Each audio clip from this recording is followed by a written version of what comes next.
Real analysis. Connected sets. Hello everyone. அனைவருக்கும் வணக்கம். Real analysis. இப்போ connected sets அப்படின்னா என்ன அப்படிங்கிறத பார்க்க போகிறோம். ஸோ அதுக்கு முன்னாடி ரியல் அனாலிசிஸ் பொறுத்தளவில் ரெண்டு விதமான டிஸ்கஷன் பண்ணுவாங்க. ஸோ ஒன்று என்ன அப்படின்னு பார்த்தீங்கன்னா, வெறும் செட்ஸை வச்சுக்கிட்டு அந்த செட்டில் கண்டினியூட்டி, அதே மாதிரி limit, continuity, differentiation, compactness, connectedness இதெல்லாம் டிஃபைன் பண்ணலாம். ஸோ இது ஒரு வகையான கான்செப்ட். இன்னொன்று என்ன அப்படின்னு பார்த்தோம்னா, அந்த வெறும் செட் எடுக்கிறதுக்கு பதிலாக மெட்ரிக் ஸ்பேஸ் எடுத்து அந்த மெட்ரிக் ஸ்பேஸில் limit concept, continuity, differentiability, connectedness, compactness, completeness இதெல்லாம் டிஃபைன் பண்ணி எக்ஸ்ப்ளனேஷன் கொடுக்கலாம். அப்போ ரியல் அனாலிஸில் ஒன்று வெறும் செட்டை வச்சு டிஸ்கஷன் பண்ணுறது ஒரு வகையான மெத்தடு. ஸோ இன்னொன்று மெட்ரிக் ஸ்பேஸ், வெறும் செட்டை எடுக்கிறதுக்கு பதிலாக மெட்ரிக் ஸ்பேஸ் எடுத்து டிஸ்கஷன் பண்ணுறது ஒன்று.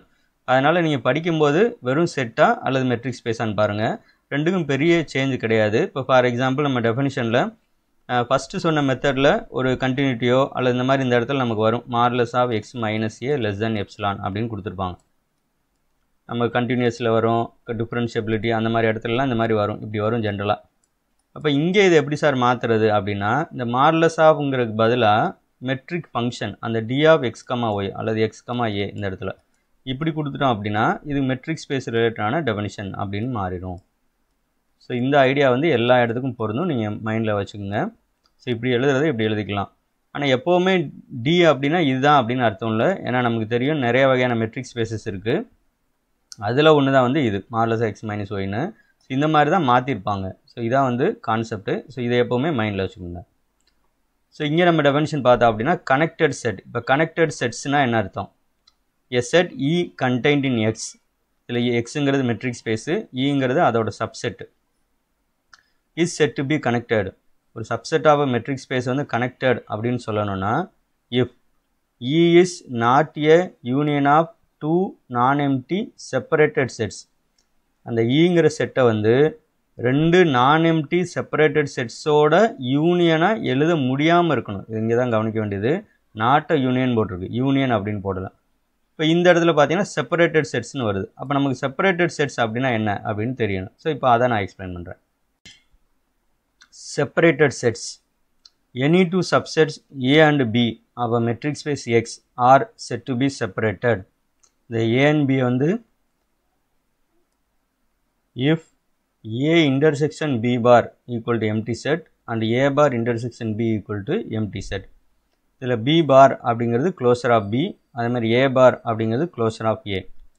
இப்போ ஏ அண்ட் பி ரெண்டு செட் செப்பரேட்டட் செட்ஸ் அப்படின்னு சொல்லணும்னா ஏ இன்டர்செக்ஷன் பி க்ளோசரும் எம்டியாக வரணும், ஏ க்ளோசர் இன்டர்செக்ஷன் பியும் எம்டியாக வரணும். ஸோ அப்படி வந்தால் இந்த two sets are called separated sets. ஒரு வேளை இப்படி வரல, ஏதாவது ஒன்று நாட் ஈக்குவல் டு எம்டி அப்படின்னு வருதுன்னா தே ஆர் நாட் செப்பரேட்டட். அந்த ரெண்டு செட்டு செப்பரேட்டட் இல்லைன்னு சொல்லிடலாம். இந்த கண்டிஷனில் ஏதாவது ஒன்றோ அல்லது ரெண்டுமே சாட்டிஸ்ஃபை ஆகலை அப்படின்னா நாட் செப்பரேட்டட் செட்ஸ் அப்படின்னு சொல்லிடலாம். இப்போ எக்ஸாம்பிளுக்கு ஏ அப்படிங்கிறது ஓப்பன் இன்டர்வல் 2,3, பி அப்படிங்கிறது ஓப்பன் இன்டர்வல் 3,4, சி அப்படிங்கிறது ஓப்பன் இன்டர்வல் 3,4 அப்படின்னு எடுத்துக்குவோம். Then A and B are separated. இப்போ ஏ அண்ட் பி செப்பரேட்டட் அப்படின்னு சொல்லிட்டோம். இப்போ அடுத்து அதுக்கான ப்ரூஃப் பார்ப்போம். இப்போ ஏ பார் அப்படின்னா என்ன அர்த்தம்னா ஏ யூனியன் ஏ டேஷ். ஏ பார் அப்படின்னா என்ன அர்த்தம்னா ஏ யூனியன் ஏ டேஷ். இல்லை ஏங்கிறது அந்த செட்டு, அந்த செட்டில் இருக்கிற எல்லா பாயிண்ட்ஸும் எடுத்துக்கணும். யூனியன் ஏ டேஷ் அப்படின்னா என்ன அர்த்தம்னா டிரைவ்டு செட். டிரைவ்டு செட் அப்படின்னா என்ன அர்த்தம்னா set of limit points of A. அந்த ஏவோட லிமிட் பாயிண்ட்ஸ் எல்லாம் கலெக்ட் பண்ணி ஒரு செட்டாக எழுதணும். அதுக்கு பேர் தான் ஏ டேஷ். இப்போ இங்கே எப்படி சார் வரும் அப்படின்னு பார்த்தீங்கன்னா, இந்த ஏவில் 2லேருந்து 3 வரைக்கும், ஆனால் 2 and 3 சேர்க்கக்கூடாது, அதுக்குள்ளே இருக்க பாயிண்ட்ஸ் எல்லாம் வந்துடும். இப்போ 2க்கு ஒரு நெய்பர்ஹுட் போட்டோம்னா, நெய்பர்ஹுட் மீன்ஸ் பக்கத்தில் இருக்கிற பாயிண்ட்ஸை கலெக்ட் பண்ணோம்னா அந்த ஏவில் இருக்கிற இன்ஃபைனைட் நம்பர் ஆஃப் பாயிண்ட்ஸ் அந்த கலெக்ஷனில் இருக்கும் அந்த நெய்பர்ஹுட்டில். ஓகே, அதனால் 2 அப்படிங்கிறது இங்கே என்னவா மாறிடும் அப்படின்னா லிமிட் பாயிண்ட் ஆஃப் ஏ அப்படின்னு மாறிடும். ஸோ 2 இங்கே இருக்குது அப்படின்னா இங்கே 3 இருக்குது அப்படின்னு வச்சுக்கிடுவோம். ஸோ 2ஓட நெய்பர்ஹுட் அப்படிங்கும்போது இந்த சைடு கொஞ்சம் தூரம் போவோம், இந்த சைடு கொஞ்சம் தூரம் போவோம். ஸோ நமக்கு 2க்கு இந்த பக்கம் இருக்கிற எதுவும் இந்த ஏக்குள்ளே வராது. ஸோ இதை பற்றி பிரச்சனை இல்லை நமக்கு. ஆனால் 2க்கு ரைட் சைடு பாருங்கள், 2க்கு right side infinite number of points இந்த ஏல இருக்கும். 2ஓட நெய்பர்ஹுட்டில் இன்ஃபைனைட் நம்பர் ஆஃப் பாயிண்ட்ஸ் இருக்கும். அதனால் அந்த 2 என்ன சொல்லிடுறோம் அப்படின்னா லிமிட் பாயிண்ட் அப்படின்னு சொல்லிடுறோம். For the same reason 3 is also a limit point. அப்போ ஏ டேஷ் அப்படிங்கிறது என்ன அப்படின்னு பார்த்தீங்கன்னா க்ளோஸ்டு இன்டர்வல் 2,3.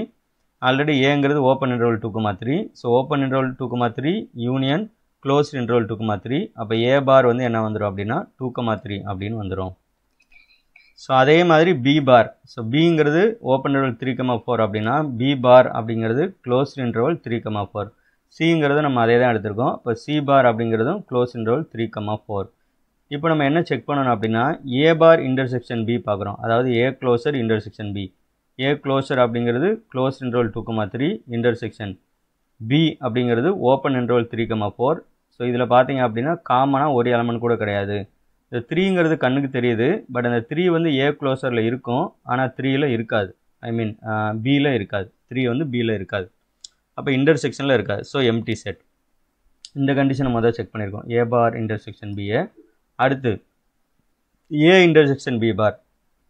இதில் ஏங்கிறது 2,3,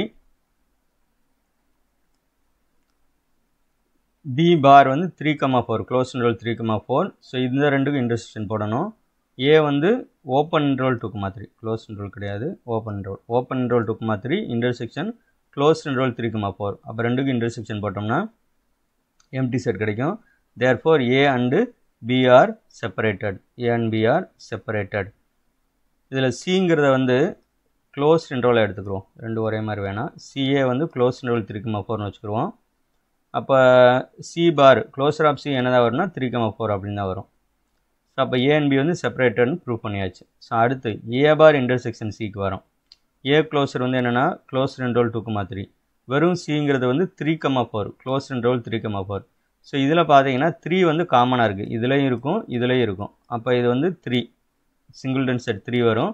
that is not equal to empty set. So ஒரு கண்டிஷனை சாட்டிஸ்ஃபை ஆகலைன்னா இமீடியட்டாக என்ன சொல்லிடலாம்னா A and C are not separated அப்படின்னு சொல்லிடலாம்.